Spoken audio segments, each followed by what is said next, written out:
नमस्कार, मैं हूं आपके साथ विभा शर्मा। उत्तराखंड के इस बुलेटिन में स्वागत है आपका। रुक करते हैं खबरों की ओर। खबर अल्मोड़ा से है, जहां चौखुटिया क्षेत्र में गेवाड़ विकास संघ समिति के नेतृत्व में जनमानस कल्याण समिति, महिला जागृति मंच और अन्य संगठनों के साथ क्षेत्रीय जनता ने अपनी मांगों को लेकर विरोध प्रदर्शन किया। क्रांतिवीर चौक से चांदी खेत बाजार होते हुए रामगंगा के आरती घाट तक जुलूस निकाला गया। इस दौरान जमकर नारेबाजी की गई और उप जिला अधिकारी को ज्ञापन सौंपा गया। प्रदर्शन कर रहे लोगों का कहना है कि क्षेत्र के लोग सड़क, शिक्षा, स्वास्थ्य सहित कई मूलभूत समस्याओं को झेल रहे हैं। पिछले 1.5 साल में कई बार मुख्यमंत्री पुष्कर सिंह धामी सहित वरिष्ठ अधिकारियों से मुलाकात करने के बावजूद कार्रवाई नहीं हुई है। इसको लेकर आंदोलन तेज किया जा रहा है। इस पत्र को लिखने की आवश्यकता इसलिए पड़ी, हम पिछले 1.5 वर्षों में माननीय मुख्यमंत्री उत्तराखंड सरकार और माननीय मंत्रियों से पांच बार मिल चुके हैं। चौखुटिया की गेवाड़ विकास समिति की ओर से गेवाड़ की जितनी समस्याएं उन 30 बिंदुओं को लेकर, जिसमें डिग्री कॉलेज में BSc BCom PG का दर्जा मिले, तड़ाताल को पर्यटन के क्षेत्र में सम्मिलित किया जाए, सामुदायिक स्वास्थ्य केंद्र में विशेषज्ञ चिकित्सकों की नियुक्ति हो, सहित 30 बिंदुओं को लेकर के हम उनसे मिले। उन्होंने हर बार आश्वासन दिया और 5 बार मिलने के बाद आज तक हमको शून्य भी प्राप्त नहीं हुआ है। इस कारण हमने समिति ने ये तय किया है कि जब हम जिंदा उनके सामने जा रहे हैं, उसके बावजूद हमारी बातों का महत्व नहीं है। यदि हम इस पत्र को अपने खून से लिखेंगे तो शायद भारत के प्रधानमंत्री जी, भारत के मुख्य न्यायाधीश जी, भारत के जो ये 2 बड़े हमारे पदाधिकारी हैं, इनका आशीर्वाद हमको प्राप्त होगा और उत्तराखंड सरकार के माननीय मुख्यमंत्री जी, उत्तराखंड सरकार के हमारे राज्यपाल महोदय और हमारे उत्तराखंड उच्च न्यायालय के माननीय न्यायाधीश महोदय को हम इस आशा विश्वास के साथ पत्र लिख रहे हैं कि अब हमारी पीड़ा को समझेंगे और हमारी जो उचित मांगे हैं इस गेवाड़ के विकास के लिए, जिससे पलायन पर रोक लगे, बेरोजगारी पर रोक लगे, हमारे बेरोजगारों को रोजगार मिले और हमारे समाज का विकास हो, हमारे लोगों का जीवन स्तर ऊंचा हो, तो वो योजनाएं भी। हरिद्वार की रानीपुर पुलिस और CIU की टीम ने 2 पहिया वाहन चोरी की वारदातों का खुलासा करते हुए शातिर अपराधी को गिरफ्तार किया है। आरोपी की निशानदेही पर अलग अलग जगहों से चोरी की गई 13 मोटरसाइकिलें बरामद की गई हैं। आरोपी 2022 में शिवालिक नगर में ज्वेलर्स के यहां डकैती में शामिल था। विभिन्न राज्यों में उसके खिलाफ 11 मुकदमे दर्ज हैं। आरोपी को कोर्ट में पेश करने के बाद जेल भेज दिया गया है। 4 नवंबर को थाना रानीपुर कोतवाली क्षेत्र में वादी शकील द्वारा पुलिस को एक सूचना दी गई थी कि उसकी होंडा स्प्लेंडर मोटरसाइकिल चोरी की गई है। इस पर तत्काल पुलिस के द्वारा, थाना प्रभारी के द्वारा अभियोग पंजीकृत किया गया था और जितने भी संदिग्ध हैं उनको चिन्हित करते हुए, जितने वाहन चोरों को के बारे में जानकारी करते हुए और हमारे सर्विलांस का उपयोग करते हुए हमारी टीम लगातार इस पर वर्क कर रही थी।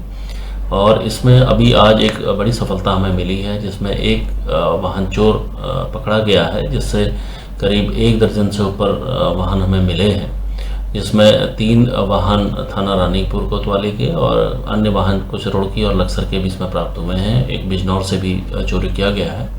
अन्य वाहनों का भी पता लगाया जा रहा है। जो अभियुक्त है विकास, इसको पुलिस के द्वारा इसमें पकड़ा गया है। सभी पूछताछ जारी है। इसके द्वारा अन्य वाहनों को चोरी करना भी इसमें बताया है। इस संबंध में यह भी उल्लेखनीय है कि ये अभियुक्त विकास पूर्व में डकैती जैसे जघन्य अपराधों में जेल जा चुका है और लगातार वाहन चोरी में सक्रिय था। एक बहुत महत्वपूर्ण सफलता इसमें पुलिस के द्वारा मिली है। इसके अन्य साथियों के बारे में भी हम पता लगा रहे हैं और मुझे उम्मीद है जल्द ही अन्य वाहनों की रिकवरी के साथ साथ अन्य अभियुक्तों की अरेस्ट। हरियाणा के मुख्यमंत्री नायाब सिंह सैनी ने हरिद्वार में बटेंगे तो कटेंगे बयान पर प्रतिक्रिया देते हुए बड़ा बयान दिया है। नायाब सिंह सैनी ने कहा है कि देश की अखंडता को सभी को सचेत होने की जरूरत है। उन्होंने कहा कि भारत 1947 में बटा था और जब बांग्लादेश बना तब भी भारत बटा था। देश की अखंडता के लिए जरूरी है कि हर व्यक्ति मजबूती से काम करे और देश को आगे बढ़ाए। आपको बता दें कि नायाब सिंह सैनी हरिद्वार दौरे पर थे, जहां उन्होंने भूपतवाला स्थित बाबा मोहनदास आश्रम में संत की जन्म जयंती कार्यक्रम में हिस्सा लिया। इस हरि की भूमि हरिद्वार पर आज मुझे यहाँ आने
आगे बढ़ाने के लिए बहुत बहुत बधाई भी देता हूँ, शुभकामनाएं।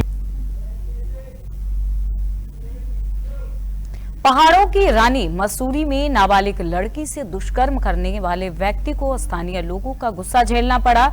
मसूरी पुलिस द्वारा जब कोतवाली से आरोपी को देहरादून जेल ले जाया जा रहा था, तभी स्थानीय लोगों ने पुलिस की गाड़ी को घेर लिया और आरोपी को पीटने की कोशिश करने लगे। पुलिस ने आरोपी को भीड़ से बचाते हुए सुरक्षित वहां से निकाला और देहरादून जेल भेज दिया। स्थानीय लोगों की मांग है कि दुष्कर्म के आरोपी को तत्काल सजा मिलनी चाहिए। न्यायालय प्रतिक्रिया में आरोपी बचकर निकल जाते हैं। ऐसे में सरकार को नाबालिग से दुष्कर्म करने वाले लोगों के खिलाफ सख्त और तत्काल कार्रवाई करने के लिए कानून बनाना चाहिए।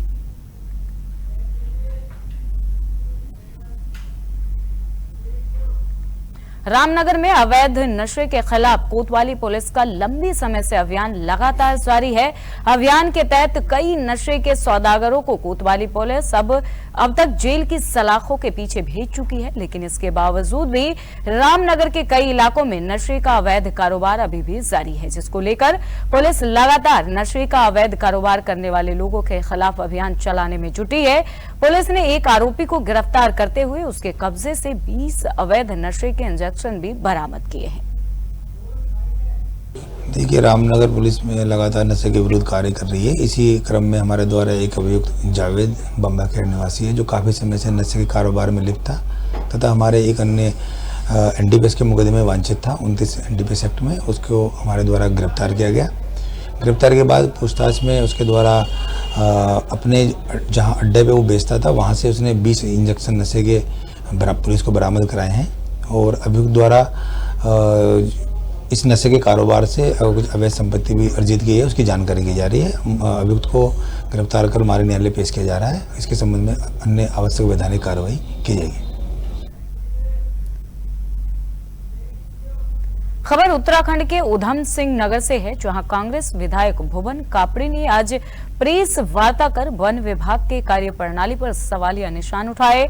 उनके अनुसार खटीमा उप प्रभाग के सुरई रेंज में लॉट नंबर 50 में वन विभाग द्वारा पेड़ों की छपान में 24,294 सागौन के पेड़ की छापन में लगभग 21,547 पेड़ों को अनफिट कर दिया गया है। सुरई रेंज में छपान हुआ है और कटान हुआ है, जिसमें लॉट नंबर 50/100/9 सागौन का है और इसके अलावा अन्य लाटे भी है। सागौन का मामला प्रकाश में आया है 2024-25। इसमें छपान हुआ और छपान में पेड़ों की संख्या थी 24,294, जिनमें से 21,547 पेड़ अनफिट कर दिए, मतलब कि 89% अनफिट हो गए पेड़। अगर पेड़ अनफिट थे, उनकी गोलाई नहीं बढ़ी, मोटाई नहीं बढ़ी, तो आपको छपान की जल्दी क्या थी। एक बात तो ये है। दूसरी बात ये है कि आप समझिए 89% अनफिट और कटान का नाम है निशिपादन, जड़ खुदान हो जाता है, जिसमें आगे जांच नहीं हो सकती। इसके बाद इसमें जो है 3 तरीके का, जो फॉरेस्ट की भाषा में है, 3 तरीके के पेड़ों के छपान की कैटेगरी है। पहली होती है जो है साउंड, जिसमें जो घनत्व है वो 70% निकलता है पेड़ का, लगभग 70%। और दूसरा है फिट में निकलता है 50%। और तीसरा है अनफिट, उसमें लगभग 30%, लगभग में है, एग्जैक्ट नहीं है। तो पहले ही आप समझिए कि 89% पेड़ों को अनफिट कर दिया गया, तो मतलब वॉल्यूम घटकर 30% में आ गया, जो कि छपान में ही भ्रष्टाचार दिखता है। और बिना बीट के अधिकारियों को वन निगम के आदेश आए ही पेड़ आनन फानन में काटने शुरू कर दिए गए। और उसके बाद ये मामले की शिकायत हुई, जांच हुई, अखबार में छापा, तो कहीं उसमें विराम लगा।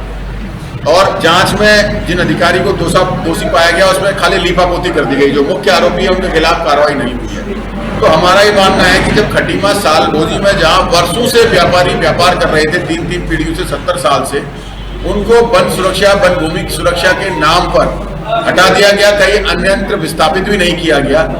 और आप जो है कि जो आपके कर्मचारी आपके विभाग को जो है नुकसान पहुंचा रहे हैं, उनके खिलाफ क्या कार्रवाई कर पा रहे हैं, इससे हम लोग संतुष्ट नहीं है। मेरा आप लोगों के माध्यम से सरकार से, माननीय मुख्यमंत्री से निवेदन है कि जो दोषी अधिकारी हैं उनके खिलाफ सख्त कार्रवाई की। खबर उत्तराखंड के उधम सिंह नगर से है, जहां पुलिस ने 25,000 रुपए के फरारी इनामी आरोपी को गिरफ्तार किया है। मामले का खुलासा उधम सिंह नगर जिले के एसएसपी मणिकांत मिश्रा के द्वारा रुद्रपुर स्थित पुलिस ऑफिस में करते हुए बताया गया कि बाजपुर क्षेत्र में चोरी की घटना को अंजाम देने वाले 25,000 के फरार चल रहे इनामी जसविंदर सिंह उर्फ बिट्टू को गिरफ्तार कर लिया गया है। बताया जा रहा है कि जसविंदर सिंह द्वारा बाजपुर क्षेत्र में चोरी की घटना को अंजाम दिया गया था। पुलिस ने इसके साथियों को पहले ही गिरफ्तार कर जेल भेज दिया है, जबकि इसकी गिरफ्तारी नहीं हो पाई थी और इस पर 25,000 रुपए का इनाम था। बाजपुर थाना क्षेत्र में एक मुकदमा पंजीकृत हुआ था, जिसमें कि जसविंदर उर्फ बिट्टू एक अभियुक्त था, जिसमें 25,000 रुपए का इनाम था। कल उसे दिनेशपुर मोड़ के पास गिरफ्तार किया गया। खबर उत्तराखंड के उधम सिंह नगर से है, जहां पुलिस ने सूत मिल चौकी एरिया में चेकिंग के दौरान ट्रक को जब्त कर चालक को गिरफ्तार कर लिया है और कोतवाली जसपुर में मुकदमा दर्ज किया गया है। वहीं आज पूरे मामले का खुलासा करते हुए अपर पुलिस अधीक्षक अभय सिंह ने बताया कि एसएसपी के आदेशानुसार जनपद भर में विभिन्न अपराधों में संलिप्त अपराधी और उनके खिलाफ कार्रवाई की जा रही है। देखिए, एसएसपी महोदय के आदेश के क्रम में जनपद में विभिन्न अपराधों में जो संलिप्त अपराधी हैं उनके विरुद्ध प्रभावी कार्रवाई की जा रही है। इसी क्रम में कल थाना प्रभारी जसपुर को एक सूचना मिली थी कि कुछ लोगों के द्वारा अवैध तरीके से परमिट से बचत करने के लिए और नंबर प्लेट चेंज करके और गाड़ियों को हाईवे पे और स्टेट हाईवे पे दौड़ाया जा रहा है। इसी क्रम में कल चेकिंग लगाई गई थी, तो एक ये HR नंबर का वाहन दिखा, जिससे कि जब चेकिंग के दौरान और जब उसका चेचिस नंबर का मिलान किया गया तो नंबर प्लेट और चेचिस का मिलान नहीं हो पाया। बाद में जो इसके ड्राइवर थे दुर्जन लाल, जब उनसे कागजात तलब किए गए तो वो भी संतोषजनक जवाब नहीं दिए। बाद में इसका जो ओनर है, जो कि अभी तक प्रारंभिक तौर पर उसका नाम आ पाया है, वो तनवीर नाम का व्यक्ति है, जो कि किच्छा में है और इसने सेकेंड हैंड गाड़ी एक शर्मा है उनसे हरियाणा से खरीदी थी और ये वहां से 2 गाड़ियां निकली थी, जो कि इसमें एक गाड़ी लाल कुआं और एक गाड़ी किच्छा में आई थी। किन परिस्थितियों में इनके द्वारा गाड़ी के नंबर प्लेट और क्या इनकी मंशा थी, तो इसके क्रम में जब अभी तनवीर भागा हुआ है, जो ड्राइवर है उसको पकड़ा गया, उसके अभियोग पंजीकृत किया गया, आज माननीय न्यायालय के समक्ष पेश कर रहे हैं। तनवीर से पूछताछ के क्रम में यह स्पष्ट हो पाएगा कि उसने किन परिस्थितियों में इसको चेंज किया था, उसकी मंशा क्या थी। प्रारंभिक तौर पे ये एक सफेद पोश अपराध प्रतीत हो रहा है, लिहाजा अभी और लोगों के विरुद्ध भी ऐसी सूचना है कि कुछ लोगों के द्वारा इस तरह से चेंज करके और लाभ प्राप्त किया जा रहा है और इस तरीके से एक तरीके से अपराध योजित किया जा रहा है, तो इनके विरुद्ध भी हमारे द्वारा प्रभावी कार्रवाई अमल में लाई जाएगी। खबर उत्तराखंड के उधम सिंह नगर से है, जहां पुलिस ने प्रेमी के साथ मिलकर पति की हत्या करने वाली महिला और प्रेमी को गिरफ्तार किया है। बीते 31 अक्टूबर को कुंडा थाना क्षेत्र की राख कॉलोनी बावरखेड़ा में एक व्यक्ति की संदिग्ध मौत हुई थी, जिसमें मृतक के नाक से खून निकला था। पुलिस ने शव का पोस्टमार्टम कराया और जांच शुरू की। पुलिस ने दोनों आरोपियों को गिरफ्तार कर लिया है। वहीं पुलिस कप्तान मणिकांत मिश्रा ने घटना का खुलासा करते हुए बताया कि हत्या में दोनों आरोपी को गिरफ्तार कर जेल भेजा जा रहा है। कुंडा थाना क्षेत्र में 31 तारीख को यह सूचना प्राप्त हुई कंट्रोल रूम को, जिसमें एक व्यक्ति अपने घर में मृत पड़ा हुआ है। पुलिस मौके पर पहुंची और उसने पोस्टमार्टम के लिए डेड बॉडी को भेजा। यह व्यक्ति नन्नू, जिसकी पोस्टमार्टम के उपरांत यह पता चला कि इनको ब्रेन हेमरेज के कारण इनकी मृत्यु बताई गई। पुलिस को शक हुआ नन्नू अपनी दूसरी पत्नी सविता के साथ रहा करता था। पुलिस को शक के बाद ये पता चला कि सविता का किसी और लड़के से अफेयर है, जिसका नाम आतिफ है, और CDR की मोबाइल डिटेल ली गई। CDR के बहुत अच्छे से अध्ययन किया गया। उसके उपरांत पता चला कि जिस दिन घटना हुई उस दिन आतिफ भी मौके पर मौजूद था और सविता के साथ मिलकर उसने नन्नू की हत्या की है। सविता और नन्नू एक दूसरे से लगभग 2 वर्षों से जुड़े हुए थे और बहुत दिनों से इनका प्लान था कि सविता नन्नू की हत्या कर दे और उन्होंने 31 तारीख को इसका अंजाम दिया। कल उन्हें गिरफ्तार किया गया और आज उन्हें न्यायालय के समक्ष उत्तराखंड क्रांति दल के केंद्रीय कार्यकारी अध्यक्ष पंकज व्यास ने प्रदेश सरकार से पहाड़ी क्षेत्रों में लगातार बढ़ती वाहन दुर्घटनाओं को देखते हुए सड़कों को सुरक्षित बनाने की मांग की है। कहा है कि सड़कों पर पर्याप्त मात्रा में क्रैश बैरियरी और पैराफिट लगाए जाएं। नई टिहरी में आयोजित पत्रकार वार्ता में व्यास ने कहा कि बीते दिनों अल्मोड़ा के मारचोला में भीषण वाहन दुर्घटना ने पहाड़ी क्षेत्रों की यातायात व्यवस्था पर प्रश्न चिन्ह लगा दिया है। ऐसे में सुरक्षा के गंभीर उपाय किए जाने जरूरी हैं। मांगे तो दो ही मांगे आज हमने लेके चले हैं। एक तो जो आजकल जैसे जब से जो है रामनगर और इधर अल्मोड़ा के लिए जो बस दुर्घटना हुई थी, वहाँ पर जो सामने आई है, अगर वहाँ पे क्रैश बैरियर होते लगे हुए सड़क किनारे तो वो दुर्घटना शायद रोकी जा सकती थी। तो उसी बात को लेकर आज हमने भी जो है, क्योंकि ये पूरा दुर्गम क्षेत्र है, पूरा टिहरी डिस्ट्रिक्ट जो है बहुत लंबा फैला हुआ है और जो सड़कें हैं तो अगर उन पे जो है क्रैश बैरियर लगेगा तो यहाँ की उन होने वाली दुर्घटना को रोका जा सकता है। दूसरा बिंदु हमारा एक ये था कि टिहरी झील जब से बना है तब से जो है टिहरी झील की जो स्थिति बनी हुई है, वहाँ पर जो स्थानीय ग्रामवासी हैं वो डेली वहाँ पे तैरने जाते हैं, जो युवा साथी लोग हैं, और आए दिन जो है युवाओं के जीवन के साथ खिलवाड़ हो रहा है। कभी कभी क्या होता है कि पिछले 2-3 घटनाएं ऐसी हुई है कि विगत कुछ महीनों में, एक अभी हाल में 20 तारीख को जो है 20 साल का एक लड़का हिमांशु ग्राम सभा जणगी का, वो भी वहाँ पर डूबा हुआ था और बाद में मृतक शरीर उसको मिला। तो इस घटना को रोकने के लिए हमने चारों तरफ टिहरी झील के चारों तरफ जो है एक सुरक्षा बाड़ टाइप की लगाई जाए या जाली टाइप की लगाई जाए, जिससे जो है वहाँ पे युवा न जाए और जो ग्रामवासियों के बीच में जो है पुलिस प्रशासन की मदद से जो है वहाँ पे जो है वो वहाँ पे युवा जो है बिना संसाधनों के वो झील में ना उतरे।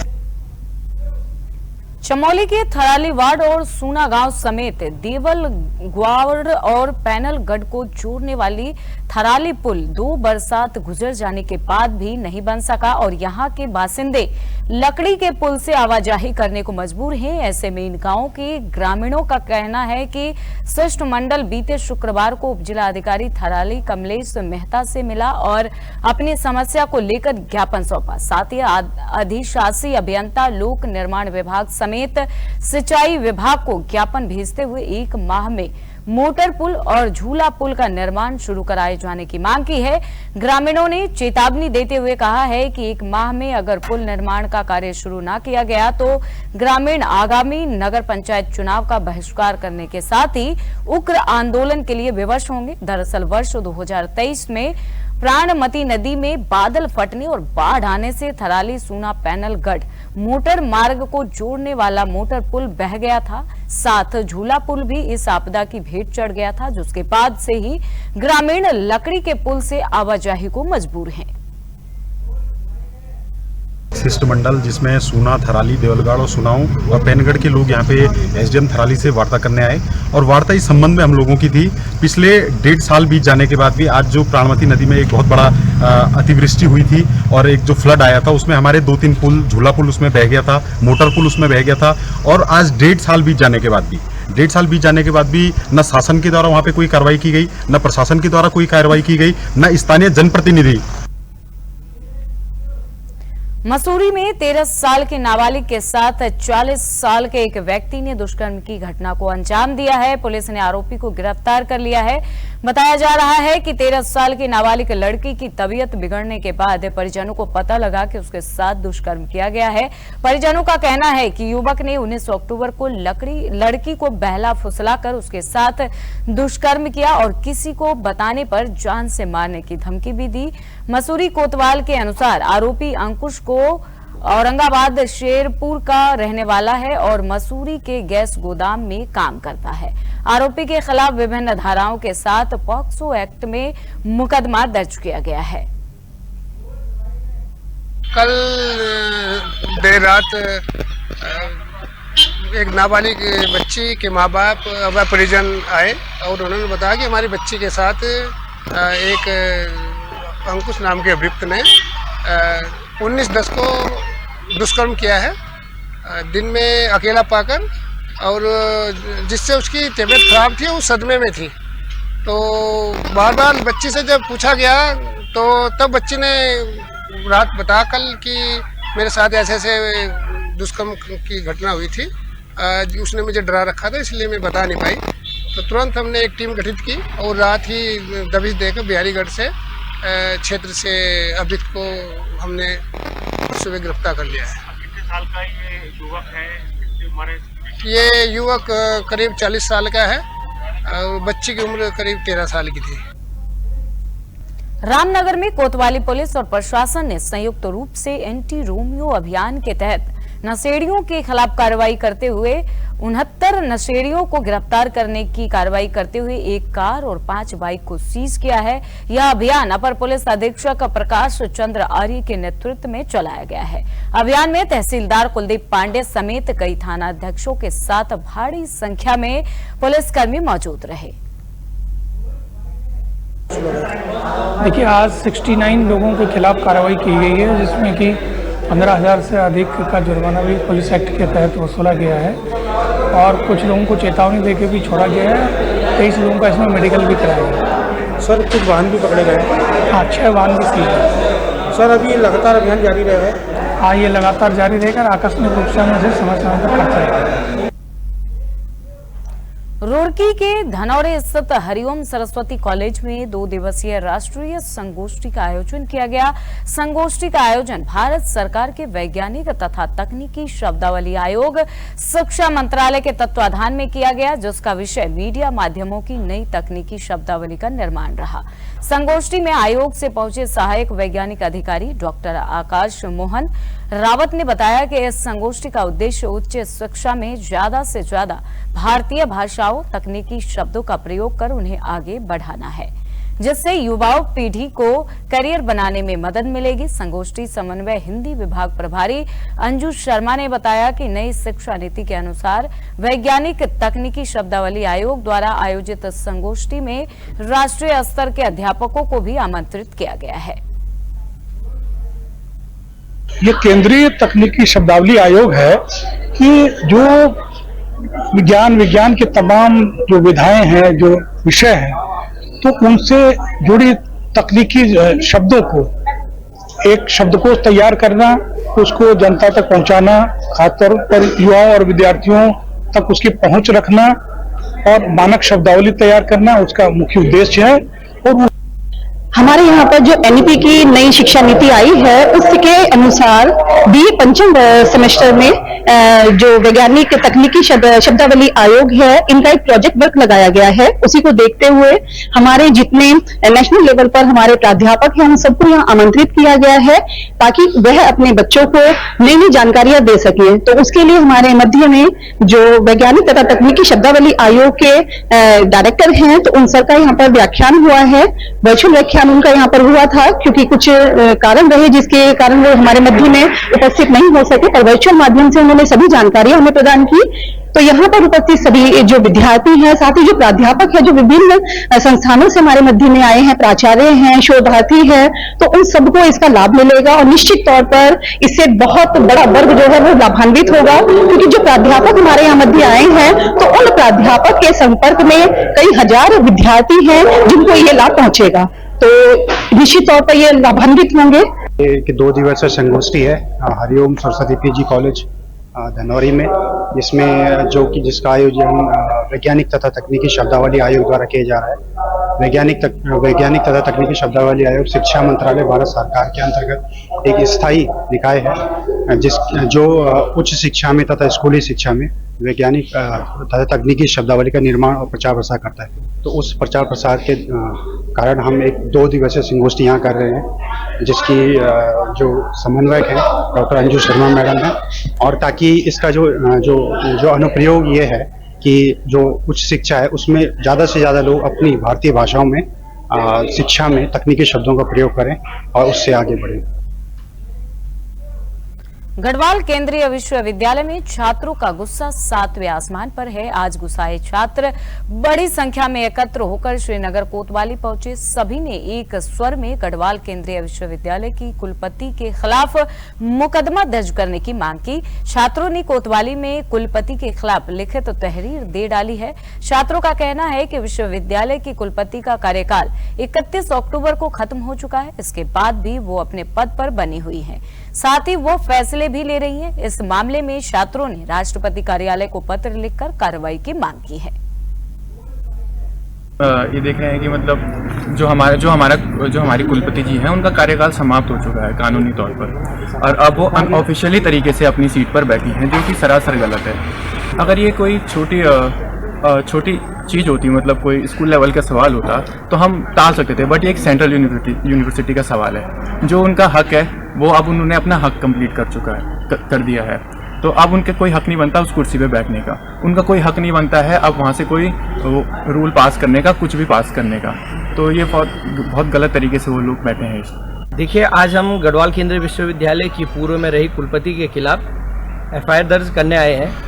उनका 5 साल का कार्यकाल पूर्ण होने के बाद भी वो आज गढ़वाल केंद्रीय विश्वविद्यालय की कुलपति की चेयरपर्सन अपने आप को बता रही हैं, और अपना कार्यकाल पूर्ण होने के बाद भी गढ़वाल केंद्रीय विश्वविद्यालय में जो अपने कुलपति की पद पर अपने आप को पदेन मान रही हैं, जबकि उनका रिटायरमेंट हो चुका है, और अभी तक गढ़वाल केंद्रीय विश्वविद्यालय में फैसले ले रही हैं, जबकि वो कुलपति है नहीं। और मैं मानता हूं कि बिना विजिटर के अभी तक विजिटर का कोई आदेश नहीं है, और वो अपनी चेयर को छोड़ने के लिए बिल्कुल राजी नहीं है। उत्तराखंड के इस बुलेटिन में फिलहाल इतना ही। देश और दुनिया की तमाम खबरों को देखने के लिए बने रहिए हमारे साथ। नमस्कार।